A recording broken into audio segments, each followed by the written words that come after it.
दोस्तों आज हम लोग पढ़ेंगे वायरस का लेक्चर नंबर 5। इसके पहले हम लोग 4 लेक्चर पढ़ चुके हैं और इसके पहले वाले लेक्चर में हम लोग पढ़ रहे थे life cycle of bacteriophage. Bacteriophage एक वायरस है जो बैक्टीरिया पर अटैक करता है, इसी वजह से इसका नाम है बैक्टीरियोफेज। तो आपने देखा था कि बैक्टीरियोफेज की जो लाइफ साइकिल थी वह 2 तरीके से चलती थी। वहाँ पर हमने बता दिया था कि बैक्टीरियोफेज की लाइफ साइकिल 2 तरह की होती है, मतलब यह 2 तरह से अपनी संख्या को बढ़ा सकता है, 2 तरह से मल्टीप्लिकेशन कर सकता है, जिसमें पहले का नाम था लाइटिक साइकिल और दूसरे का नाम था लाइसोजेनिक साइकिल। तो लाइटिक साइकिल विस्तार से पढ़ लिए थे, जिसमें आप देखे थे कि बैक्टीरियोफेज वायरस आकर बैक्टीरिया पर बैठता था और अपना जेनेटिक मटेरियल या फिर डीएनए बैक्टीरिया के अंदर छोड़ देता था। वह डीएनए जाते ही बैक्टीरिया की सारी एक्टिविटी बंद कर देता था और बैक्टीरिया का ही राइबोसोम यूज करके अपना कंपोनेंट तैयार कर लेता था, जैसे कि हेड, टेल और टेल फाइबर सभी कंपोनेंट तैयार कर लेता था। बाद में यह कंपोनेंट जुड़ करके बैक्टीरिया के अंदर ही अंदर नए वायरस तैयार हो जाते थे। नए वायरस का मतलब बैक्टीरियोफेज वायरस नए बन करके तैयार हो जाते थे और बाद में बैक्टीरियल सेल जब फट जाती थी तो यह वायरस बाहर निकल जाते थे। फटने की वजह से बैक्टीरिया सेल के लाइसिस होने यानी फटने की वजह से ही इसे लाइटिक साइकिल आप कहते थे। तो इसे तो आप अच्छे से पिछले वाले लेक्चर में समझ गए थे। बाकी इस लेक्चर में हम लोग पढ़ेंगे लाइसोजेनिक साइकिल। लाइसोजेनिक देखिए, लाइटिक तो एक ही शब्द से मिलकर बना है, जिसका मतलब होता है लाइसिस हो जाना या फट जाना, नष्ट हो जाना। बाकी यहाँ पर लाइसोजेनिक में 2 शब्द है। लाइसो का मतलब लाइसिस कराने वाले, जेनिक का मतलब जीनोम उपलब्ध हैं। यहाँ पर भी लाइसिस कराने वाले जीनोम उपलब्ध हैं। लाइसिस तो नहीं होगी लेकिन लाइसिस कराने वाले जीन यहाँ पर भी उपस्थित हैं, मतलब सामान्य दशा में लाइसिस यहाँ पर नहीं होगी लेकिन लाइसिस कराने वाले जीनोम यहाँ पर भी उपलब्ध हैं, इसीलिए इस साइकिल को लाइसोजेनिक साइकिल कहेंगे। तो चलिए सबसे पहले थोड़ा सा नोट कर लें, इसमें कौन सी बातें आप नोट कर लेंगे, इसके बाद हम चित्र के माध्यम से यह साइकिल भी आपको आसान तरीके से समझा देंगे। तो यहाँ पर देखिए लिखा है लाइफ साइकिल ऑफ बैक्टीरियोफेज अथवा मल्टीप्लिकेशन, जिसमें 2 तरह से इसका मल्टीप्लिकेशन होता है। 1 नंबर जो लाइटिक साइकिल थी उसे हम आपको समझा चुके हैं। दूसरा है लाइसोजेनिक साइकिल। लाइसोजेनिक 2 शब्दों से मिलकर बना है। लाइसो का मतलब लाइसिस कराने वाले, जेनिक का मतलब जीनोम इसके अंदर उपलब्ध रहेंगे। सामान्य दशा में लाइसिस तो नहीं होगी लेकिन लाइसिस कराने वाले जीन यहाँ पर भी रहेंगे। देखिए इसका एक नाम और है guest and host relation. Guest host relation है यहाँ पर, जबकि इसके पहले आप देखे थे master and slave relation. Guest host relation का मतलब इसमें एक गेस्ट रहेगा, दूसरा होस्ट रहेगा। तो यहाँ पर जो बैक्टीरियोफेज है वह गेस्ट की तरह से है और बैक्टीरिया होस्ट की तरह से। गेस्ट का मतलब क्या? मेहमान जो किसी के घर जाए। यहाँ पर किसी के घर तो जाना नहीं है। यहाँ पर जो बैक्टीरियोफेज है वह बैक्टीरिया के ऊपर आकर अटैच हो जाएगा, इसलिए बैक्टीरियोफेज क्या है? गेस्ट है और बैक्टीरिया क्या है? होस्ट है। तो इसे गेस्ट होस्ट रिलेशन भी कह सकते हैं। अब इसमें आप क्या लिख देंगे? In lysogenic cycle the virus also shows adsorption and penetration, यानी जो लाइसोजेनिक साइकिल है इसमें वायरस एडजॉर्प्शन और पेनिट्रेशन यहाँ पर भी शो करेगा, दिखाएगा, यानी ऐसा होगा। But does not kill the host, यहाँ पर होस्ट किल नहीं होगा, यानी सामान्य दशाओं के अंदर होस्ट यहाँ पर किल नहीं होगा। पेनिट्रेशन होगा, अटैचमेंट होगा, लेकिन यहाँ पर होस्ट किल नहीं करेगा सामान्य दशा के अंदर। बाकी विपरीत कंडीशन में जो होस्ट है वो किल होगा, उसे हम आगे अभी साइकिल के अंदर समझाएंगे। नीचे एक लाइन आप बढ़ा देंगे, the process of lysogenic cycle of bacteriophage are given below. तो नीचे इसकी लाइफ साइकिल की प्रोसेस दी जा रही है, लाइसोजेनिक वाली लाइफ साइकिल की प्रोसेस नीचे दी जा रही है। तो देखिए इसमें कुल मिलाकर मुख्य रूप से 5 स्टेप हैं। पहला है एडजॉर्प्शन, दूसरा है पेनिट्रेशन और फिर तीसरा है इंटीग्रेशन, चौथा है रिप्रोड्यूसिंग बैक्टीरियल सेल और 5वां है इंडक्शन। चलिए पहला स्टेप हम समझते हैं। यह देखिए बैक्टीरिया की सेल है और इसके अंदर यह बैक्टीरियल जीनोम है। बाकी इसके ऊपर आकर के बैठ जाएगा, यानी आकर के अटैच हो जाएगा बैक्टीरियोफेज वायरस, जिसकी बाहर की जो कवरिंग है ये कैप्सिड है और इसके अंदर ये क्या है, डीएनए है। यह आकर के बैक्टीरिया के ऊपर अटैच हो जाएगा, जिसे एडजॉर्प्शन कहेंगे। एक बात आपको यहाँ फिर से मैं बता दूं कि यह बैक्टीरियोफेज एक निश्चित स्थान पर, यानी जो यहाँ पर रिसेप्टर हैं उसी के ऊपर आकर के बैठेगा। बाकी आप सोच रहे हैं कि कहीं भी आकर अटैच हो जाए, तो ऐसा नहीं है। जो स्पेसिफिक रिसेप्टर है वहीं पर आकर बैक्टीरियोफेज अटैच होगा। तो बैक्टीरियोफेज आकर के बैक्टीरिया के ऊपर अटैच हो गया तो इसे एडजॉर्प्शन कहेंगे, अटैचमेंट भी कह सकते हैं। इसके बाद देखिए दूसरा स्टेप जो है वो पेनिट्रेशन है। इसमें क्या होगा कि बैक्टीरियोफेज जब बैक्टीरिया के ऊपर आकर बैठ गया तो बैक्टीरिया की सेल वॉल में छेद कर देगा, यानी कि पोर बना देगा। लाइसोजाइम एक एंजाइम होता है इसके एंड प्लेट के पास, उसी एंजाइम की सहायता से यह बैक्टीरियल सेल के अंदर होल कर देगा, छेद कर देगा, और जिसके माध्यम से अपना डीएनए बैक्टीरिया के अंदर छोड़ देगा। यहाँ तक की बात तो आप लाइटिक साइकिल में भी देखे थे, बिल्कुल सेम था।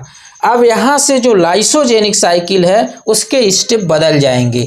वहाँ पर एंट्री करते ही बैक्टीरिया की सारी एक्टिविटी रोक दी जाती थी, लेकिन यहाँ पर ऐसा नहीं है। इसमें बैक्टीरियोफेज का डीएनए जाकर बैक्टीरिया से जुड़ जाएगा। देखिए यहाँ पर ये वाला जो डीएनए है ये ब्लैक कलर से मैंने बनाया है, बैक्टीरिया का है, ऊपर भी आप देख रहे हैं, और रेड कलर से ये बैक्टीरियोफेज का डीएनए आकर के बैक्टीरिया के डीएनए से जुड़ जाएगा, और जुड़ने की प्रक्रिया को ही आप इंटीग्रेशन बोलेंगे। इंटीग्रेशन का मतलब ये होता है एकीकृत हो जाना या जुड़ जाना। बाकी जो जुड़ा हुआ जीनोम है, जिसमें बैक्टीरिया का भी जीनोम है और वायरस का भी है, दोनों को एक साथ प्रोफेज कहेंगे। एक बात आप याद रखेंगे, ये प्रोफेज वो वाला नहीं है जो आप सेल डिवीजन के समय पढ़ते हैं, प्रोफेज, मेटाफेज, एनाफेज, वो नहीं है। स्पेलिंग में भी अंतर है। तो प्रोफेज का मतलब यहाँ पर है, प्रो का मतलब पहले, फेज का मतलब अटैक करना। तो अटैक करने से पहले की दशा यहाँ पर उपलब्ध है। यहाँ पर कहने का मतलब ये है कि जो यह जीनोम बना हुआ है इसमें भी अटैक करने की कैपेसिटी है, लेकिन अभी अटैक नहीं किया है, अटैक करने से पहले की दशा है, इसलिए इसको प्रोफेज बोलेंगे। यहाँ पर प्रोफेज का मतलब आप समझिएगा, प्रो का मतलब पहले, फेज का मतलब अटैक करने से पहले की कंडीशन है। तो इस जीनोम को आप प्रोफेज बोलेंगे, यह आप याद रखेंगे। बाद में फिर क्या होगा, यह आपको ये पता है कि जो बैक्टीरियल सेल होती है वो लगातार डिवाइड होती रहती है, और जब बैक्टीरियल सेल डिवाइड होगी तो साथ ही साथ उसके अंदर का जीनोम भी डिवाइड होगा। तो आप देख रहे हैं कि बैक्टीरियल सेल डिवाइड होना शुरू हो गई है, और इसके अंदर जो जीनोम है वो भी 1 से 2 बन गए हैं। बाद में जब बैक्टीरियल सेल डिवाइड हो जाएगी तो दो डॉटर बैक्टीरियल सेल बन जाएंगे, और दोनों के अंदर ऐसा जीनोम है जिसके अंदर बैक्टीरिया का भी पार्ट है और वायरस का भी पार्ट है, जो रेड कलर से आप देख रहे हैं। तो इस प्रकार लगातार बैक्टीरिया का सेल डिवीजन होता रहेगा, यानी लगातार बैक्टीरिया डिवाइड होते रहेंगे, 1 से 2, 2 से 4 से 8, ऐसे बहुत सारे बैक्टीरिया बन करके तैयार हो जाएंगे। अब उस बैक्टीरिया के अंदर जो जीनोम रहेंगे, जो बने हुए नए बैक्टीरिया हैं उनके अंदर जो जीनोम रहेंगे, उनके अंदर वायरस का भी पार्ट रहेगा और बैक्टीरिया का भी पार्ट रहेगा। तो ये तो सामान्य दशा के अंदर इतना लाइसोजेनिक साइकिल था। बाकी अब ऐसी कंडीशन आती है जैसे इन्वायरमेंट की खराब दशा हो गई, सूखा हो गया, या फिर इसके अलावा ऐसी कोई दशा आ गई जहां पर बैक्टीरिया के लिए भोजन उपलब्ध ना हो, यानी स्ट्रेसफुल कंडीशन हो। तो ऐसी दशा में अब क्या होगा, अब ये जो लाइसोजेनिक साइकिल है वह लाइटिक साइकिल में चेंज हो जाएगी। कैसे, देखिए, मान लीजिए कि बहुत सारे बैक्टीरिया तो बने, लेकिन उसमें यह बैक्टीरिया ऐसा है जो स्ट्रेसफुल कंडीशन में चला गया, यानी वहाँ पर इसके लिए भोजन उपलब्ध नहीं है, न्यूट्रिशन उपलब्ध नहीं है। अब यह लाइटिक साइकिल में चेंज हो जाएगा। क्या करेगा कि यह बैक्टीरियल डीएनए से अलग हो जाएगा इसका वायरल डीएनए। अब यह जब वायरल डीएनए यानी वायरस का डीएनए जो है वह अलग हो जाएगा, तो फिर वही प्रक्रिया अपनाएगा, अपने लिए नए कंपोनेंट को तैयार करने लगेगा। यानी कि अब जो है बैक्टीरिया के डीएनए की ग्रोथ रुक जाएगी, यानी बैक्टीरिया की एक्टिविटी रुक जाएगी, और जो यह वायरल डीएनए है, यह बैक्टीरिया के राइबोसोम को यूज करके अपने हिसाब से अपना कंपोनेंट तैयार करने के लिए प्रोटीन बनाना शुरू कर देगा। बाद में जब इसके सारे कंपोनेंट तैयार हो जाएंगे, जैसे कि टेल है, हेड है, टेल फाइबर है, ये सारे कंपोनेंट जब तैयार हो जाएंगे तो फिर वे कंपोनेंट आपस में जुड़ जाएंगे और जुड़ने के बाद फिर नए वायरस का निर्माण कर देंगे। जो नया वायरस रहेगा बैक्टीरियोफेज ही रहेगा, मतलब नया बैक्टीरियोफेज वायरस बन करके तैयार हो जाएगा। बाद में जब इसकी सेल लाइज कर जाएगी, टूट जाएगी, तो फिर सब वायरस बाहर निकल जाएंगे। यानी कि एक सेल, एक जो ये बैक्टीरिया देख रहे हैं, स्ट्रेसफुल कंडीशन में होने की वजह से इसका डीएनए अलग हो गया और अलग होने के बाद फिर अपने हिसाब से अपना कंपोनेंट तैयार करके नया वायरस बना लेगा। बाद में बैक्टीरियल सेल लाइज हो जाएगी और सब वायरस बाहर निकल जाएंगे। तो अब जो सारी कंडीशन होती है नया कंपोनेंट बनाने की, मैच्योरेशन की, वो सारे स्टेप तो हम यहाँ पर नहीं दिखाएंगे, क्योंकि इसके पहले वाले लेक्चर में वो सारी चीज़ें हमने क्लियर कर दिया है। यहाँ पर इतने ही स्टेप जरूरी हैं आपको बनाना। तो आप बिल्कुल जैसे मैंने नोट किया है वो नोट करने के बाद ऐसा ही फिगर आप अपनी नोटबुक में ड्रा कर लें और एग्जाम में ही बिल्कुल इसी तरह का फिगर आप बना देंगे।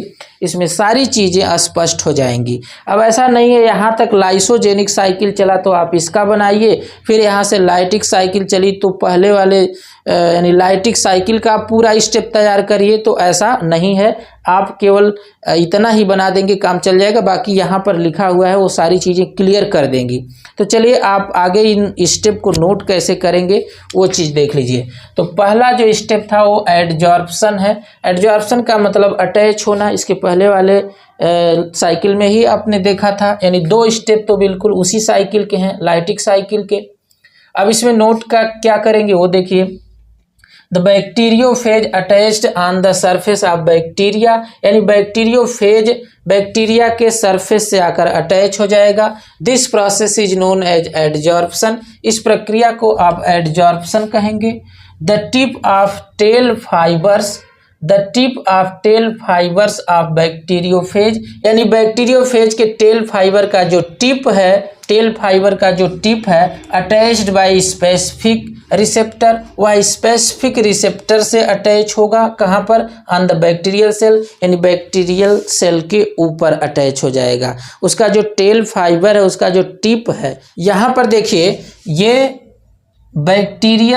बैक्टीरियोफेज की टेल है। यहाँ पर इसका हेड हुआ करता था, ये टेल है और टेल से निकला हुआ ये टेल फाइबर है और टेल फाइबर का ये जो है ये क्या है? टिप है। तो टेल फाइबर का जो टिप है वो बैक्टीरियल सेल पर जो स्पेसिफिक रिसेप्टर होगा उसी से अटैच हो जाएगा। ये टेल फाइबर का जो टिप है। बाकी आगे क्या है देखिए, पेनिट्रेशन का स्टेप। पेनिट्रेशन में क्या होगा? The tail sheath of phage contract after adsorption, यानी एडजॉर्प्शन के बाद जो टेल सीथ है वो कंट्रैक्ट होगी, सिकुड़ेगी, जिससे क्या होगा? The end plate and tail fiber are firmly attached, यानी जो एंड प्लेट और टेल फाइबर है वह दृढ़ता पूर्वक जुड़े रहेंगे टू द बैक्टीरियल सेल, यानी बैक्टीरियल सेल से। The phage produce pore in the bacterial cell, यानी जो फेज है वह बैक्टीरियल सेल में पोर प्रोड्यूस कर देंगे। By the use of lysozyme, यानी लाइसोजाइम का यूज करके बैक्टीरियोफेज बैक्टीरियल सेल के अंदर पोर बना देंगे, छेद बना देंगे। With the help of this pore, यानी इस पोर की सहायता से phage inject its genome in the bacterial cell, phage अपना जीनोम बैक्टीरियल सेल के अंदर इंजेक्ट करा देगा। अगला स्टेप चेंज हो जाता है, यानी दो स्टेप तो लाइटिक साइकिल का था, लेकिन इसके बाद का दो स्टेप अलग है जो लाइसोजेनिक साइकिल के अंदर है। तो देखिए इसमें तीसरा स्टेप है, इसका नाम है इंटीग्रेशन। इंटीग्रेशन का मतलब बैक्टीरिया का डीएनए और वायरस का डीएनए एक साथ जुड़ जाना। इसमें देखिए क्या लिख देंगे, once the genetic material enters in the host, एक बार जब जेनेटिक मटेरियल इंटर हो जाता है होस्ट सेल के अंदर, it integrate into host chromosome, यह होस्ट क्रोमोसोम के साथ जुड़ जाता है। The integrated phase is called prophase, यानी जो इंटीग्रेटेड फेज है उसे प्रोफेज कहेंगे। यहाँ पर देखिए इंटीग्रेटेड फेज है और इसे आप प्रोफेज कहेंगे। And the host with integrated virus, यानी जो होस्ट है, जो बैक्टीरिया सेल है होस्ट है इंटीग्रेटेड वायरस के साथ, इसे आप क्या कहेंगे, इज कॉल्ड लाइसोजेन, इसे आप लाइसोजेन कहेंगे। आगे फिर देखिए, such virus remain inactive within the host cell, इस प्रकार यह जो वायरस है या वायरस का जो जीनोम है वह बैक्टीरियल सेल के अंदर इनएक्टिव फॉर्म में पड़ा रहेगा। When the host replicate its DNA, यानी जब होस्ट अपना डीएनए रिप्लिकेट करेगा, the phage DNA also get replicated, तब फेज डीएनए भी उसी के साथ रिप्लिकेट हो जाएगा। And transfer to daughter cells, और बाद में फिर डॉटर सेल्स के रूप में ट्रांसफर हो जाएगा, बाद में डॉटर सेल बन जाएगा। आगे फिर देखिए है चौथा स्टेप, इंडक्शन। इंडक्शन का मतलब होता है जब लाइसोजेनिक साइकिल फिर से लाइटिक साइकिल में चेंज हो जाती है तो उसे इंडक्शन बोलेंगे। जैसे कि यहाँ पर आप देख रहे हैं इंडक्शन वाले स्टेप में जो ये लाइसोजेनिक साइकिल है वो लाइटिक साइकिल में चेंज हो रही है, तो इसे आप इंडक्शन कहेंगे। तो इसी बात को इसमें लिखना है, the virus can switch from lysogeny to lytic, यानी जो वायरस है वो स्विच कर सकता है, बदल सकता है फ्रॉम लाइसोजेनी टू लाइटिक, यानी लाइसोजेनिक साइकिल से लाइटिक साइकिल में, बाय द प्रोसेस, जिस प्रक्रिया के द्वारा कॉल्ड इंडक्शन, उस प्रक्रिया को क्या कहेंगे, इंडक्शन कहेंगे।